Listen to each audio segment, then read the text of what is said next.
Hey everybody, thanks for checking out Hook and Barrel. I'm Steve Rinella, and I'm on the cover of the September-October issue.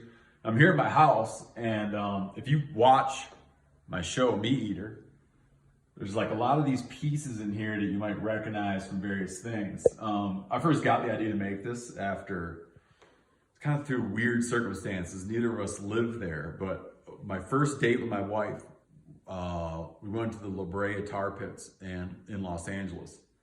And they had this display shelf of 70 some, like maybe like 75 dire wolf skulls that came out of the pits.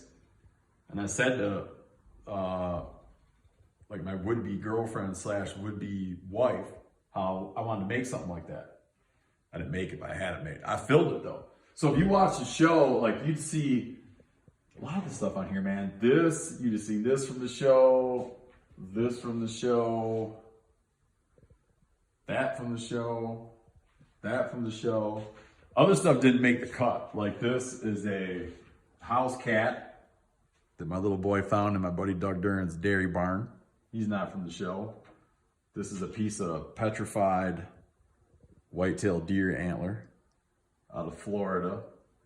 Then I have just, I don't know, like kind of oddball stuff. This is a elk vertebra that I found. This elk had shed its antlers when it died, so it died in the winter, but you can see that it had absorbed a muzzy broadhead.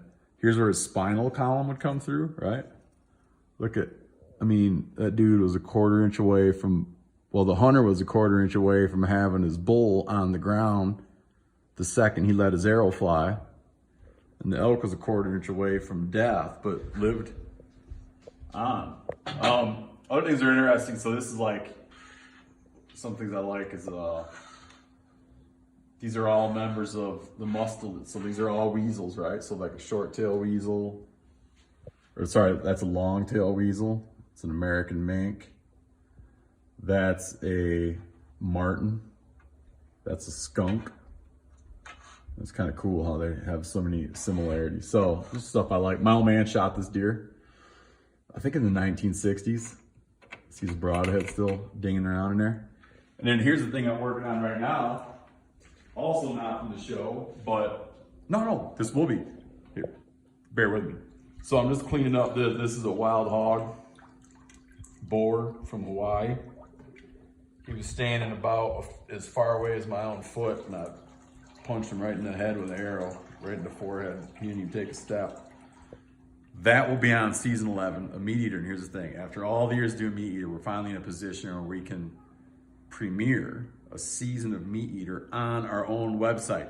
So you'll be able to go to themeateater.com in October and check out season 11, in which you'll hear the story about this guy.